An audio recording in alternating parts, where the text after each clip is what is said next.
Hi guys! Welcome back sa ating bus serye, and for this episode ay samahan nyo kaming gawin ang ating sliding cabinet para sa ating kitchen area. Sabay-sabay nating alamin kung paano ba ito gawin at panooding mabuti kung paano nasayang ang isang araw namin dahil sa isang pagkakamali.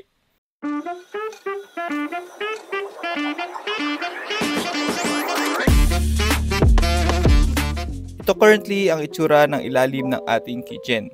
Gusto sana namin maitago yung ilalim niya kaya nag-decide kami na gumawa ng sliding cabinet. Una, gumawa muna kami ng proof of concept ng gagawin nating sliding cabinet para magkaroon kami ng idea kung paano ba siya nag-work. Gumamit lang kami ng retasong plywood na 3/4 para sa ating proof of concept. Nagkaroon kami ng challenges sa pagra-router ng plywood dahil hindi naging perfect yung kanal na ginagawa namin as custom na guide rail. Kaya ni-router na lang namin siya dun sa actual na gagamitin natin na guide rail, which is yung sa NEPA na kahoy. Ito yung gagamitin natin na railing, ito yung sa taas niya, tapos meron pa tayo dun sa baba niya. Ngayon parang medyo mataba to dun sa requirement namin.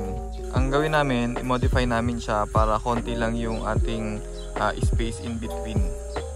Puputulin namin to kasi parang hindi ito pang 3/4 eh.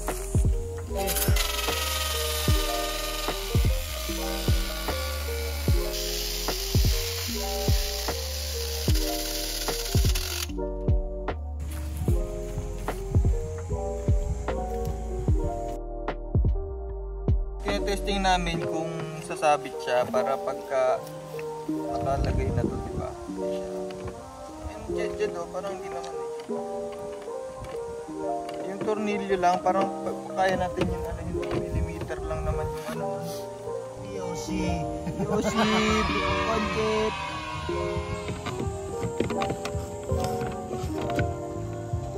Yung sumasabi. So sinusukat lang namin dito para alam namin ilalagay na namin siya. Tapos dito kami mag-a-adjust sa taas kasi merong allowance dito eh. Putulin na namin siya dito. Tapos i-install na namin tapos lalagay na kami dito sa taas para alam na namin kung ano yung height ng drawer na gagawin. Copy ko, baka naman. Tinat lang namin yung guide rail sa actual na size na kailangan natin. 3/4 ng araw, kanal lang yung ginagawa. Pakita mo yung nagawa namin. Ayan, kanal.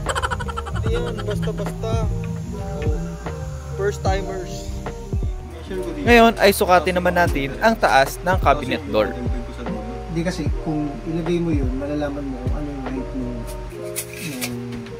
slide.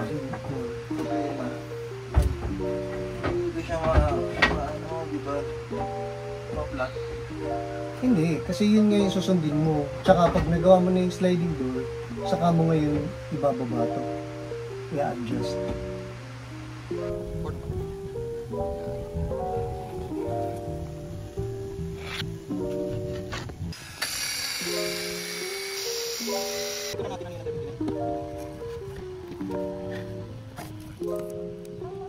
Kasi nga, papasok mo yun doon.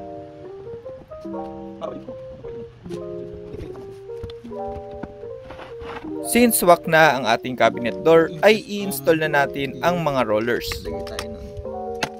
Gamit ang auger drill Forstner bit, ay gumawa kami ng butas kung saan magre-rest ang ating mga rollers.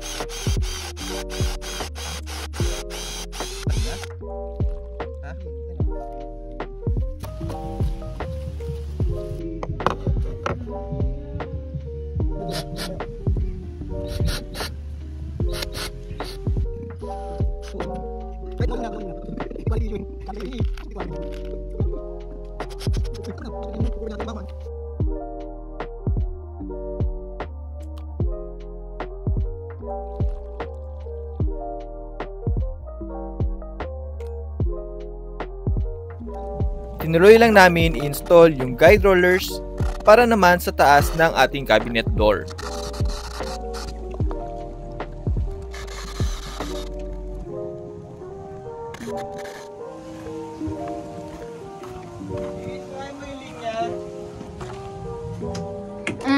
Ganito daw H1.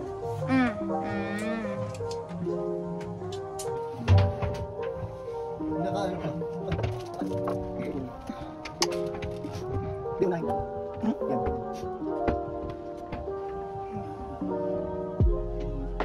Bakit? Ito pa lang, hindi na kasya. Bakit? Ito yung mali natin. Ang ginamit natin sa prototype, itong plyboard na to. Diba? Parehas naman silang 3/4, pero hindi ko lang bakit mas makapal to eh. Makapal tong bagong plyboard. Kaya nangyari, nung kinabit na namin dito, nagkikis-kisa na siya dun sa minodify nating railings. So, ibig sabihin, pag ginamit natin yung unmodified railings, gano'n na dapat to. So yan, nagsayang tayo ng isang buong araw sa pag-modify ng railings. Tapos hindi naman pala pwede. Nagabi na tayo. Siyempre, para matapos na to sliding door, or at least para magkaroon na tayo ng accomplishment this weekend.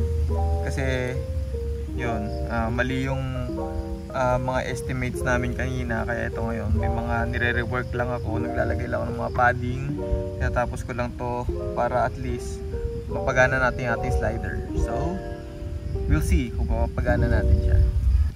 Thank you sa Bluetti kasi nakapag-work tayo, pero this is not a sponsored video.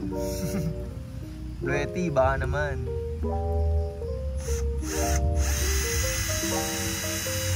So ito kasi hindi siya perfect na rectangle. Yan, hindi siya. Kasi itong side na to, para siya trapezoid. Trapezoid nga ba? Hindi ko alam eh. Itong side na to is mas mahaba kesa dito. So naglalagay tayo ng padding para naman maging offset. Kaya yan, may padding. So sana ito na yung last iteration. Mga siyang ano. Pero hindi naman siya load bearing. So para sa akin, okay lang to. So kayo ba? What are your thoughts?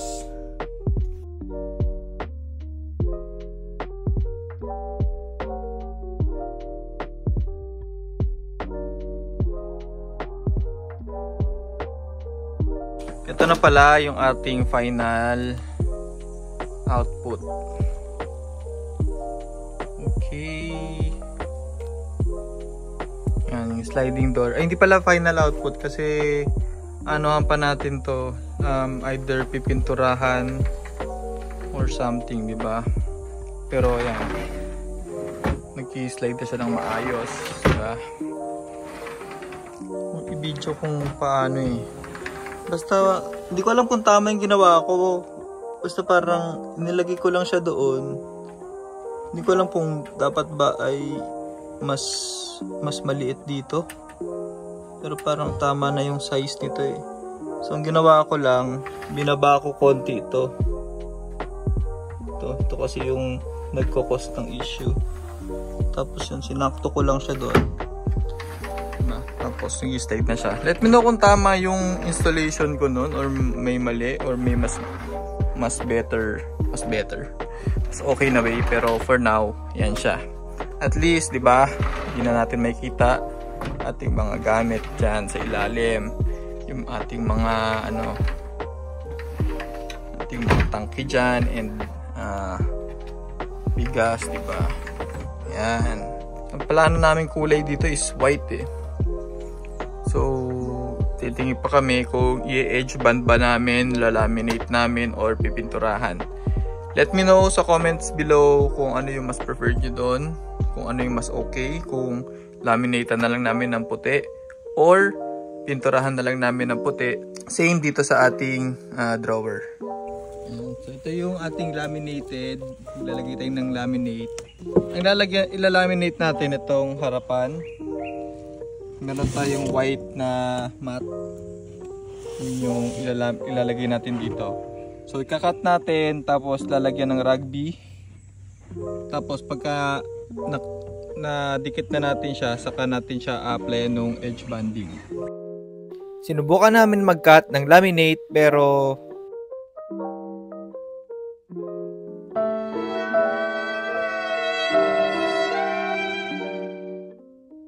kaya instead of laminating yung ating cabinet door, ay pininturahan na lang namin to katulad ng ating drawer.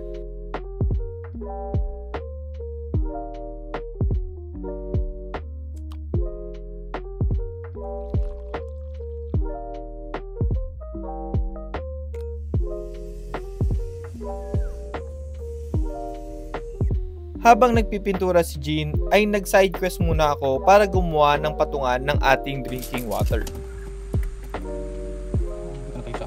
Sa 5 na tayo.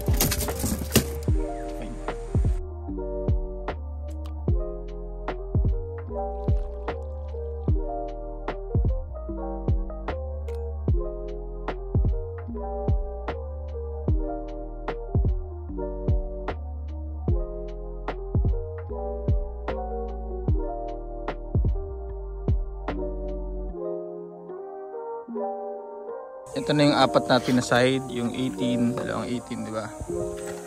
Tapos to, yung dalawang 36. Tapos lahat sila 35 yung kanilang height. Yan.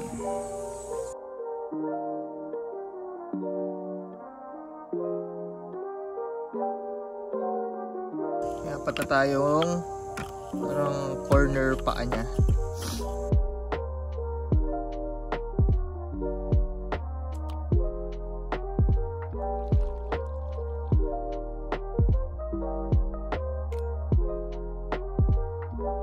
Ito yung lalagyan natin ng mga paa.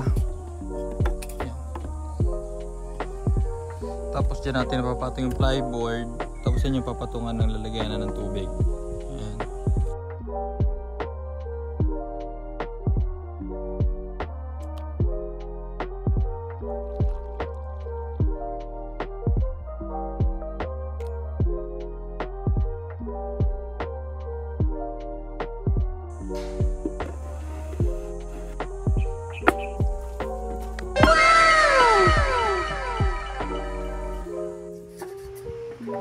Nag-cut din kami ng board para naman sa pagitan ng ating drawer at sliding cabinet para itago yung mga uneven spaces. O, tingnan naman po si Manang Regine.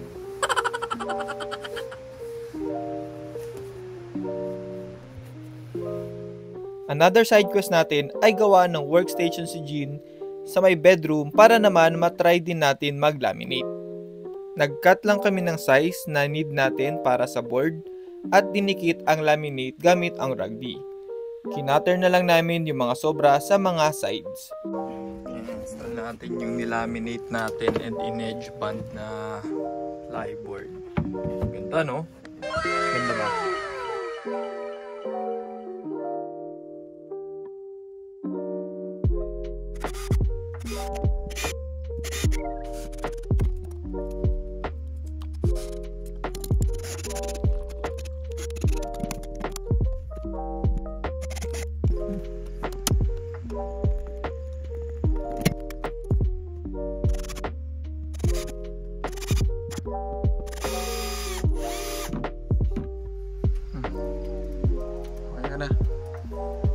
Dyan, bagong workstation mo. Ay, tiklop mo. Tapos na ako magtrabaho. La la la la la. La la la. Whoop. Ba't parang hindi ba't naka-protrude? Wala yan.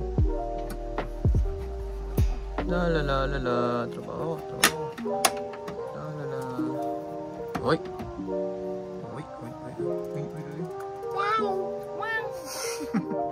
Balikan natin ang ating sliding cabinet since tuyo na ang mga pintura at may install na ulit natin siya para lagyan ng handle.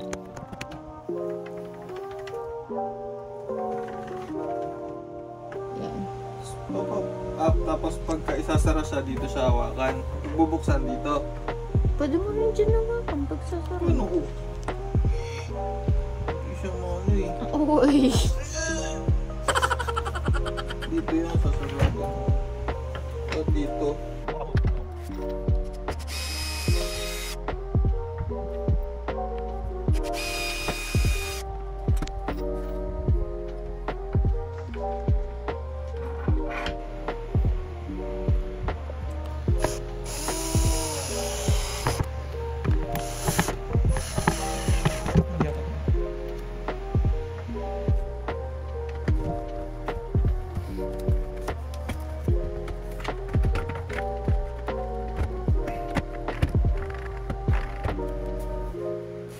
Nasa gitna naman siya pero parang medyo mababa.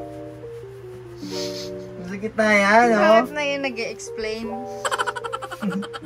Nasa gitna yan. Parang hindi naman Nasa gitna yan. Nasa gitna yan. Ito, Parang oh. masyadong bumaba. Hindi. Ayan o. Yung linya ko o. Yung linya o. Doon o. Sabi ko lang sa gitna ah. Kaso parang Ba't ganun? wala siya sa gitna.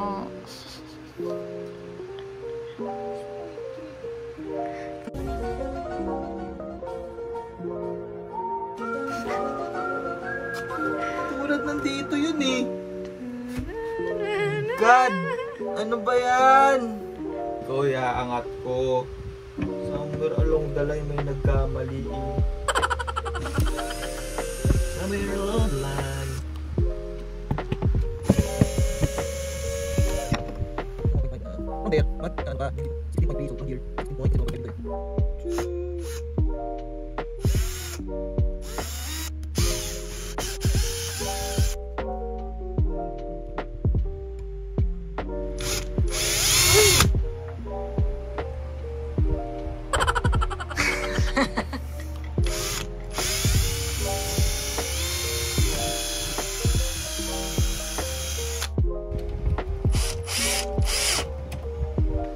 Ayan na.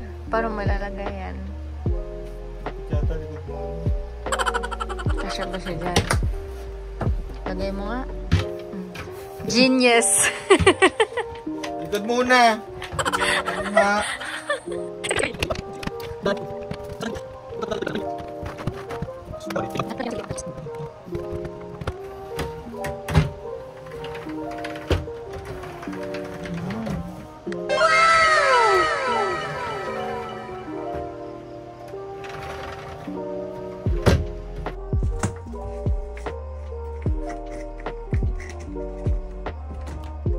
Okay na yan? Nilalagyan lang namin ng no more nails.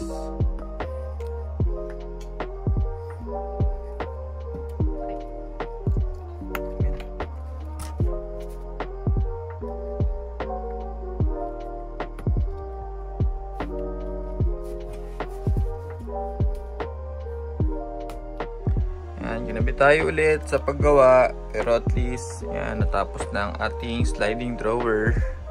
Ito yung in-install natin para itago yung mga uneven sides niya. Yan. Tapos ito naman yung patungan ng ating tubig. Nilagyan din namin siya ng cutout dito para makakakuha kami ng tubig dyan. At ma-refillan yung aming mga tumblers. Tapos yan po nakasara. Yun. Yan ang update sa ating bus nagawa and natapos na natin yung ating sliding cabinet. Kung meron kayong mga questions and kung may mga comments kayo sa sliding cabinet namin, please comment down below. Anong tingin nyo sa ating sliding cabinet? If you like this kind of content, please don't forget to like, subscribe, and share this video. See you on the next one. Bye!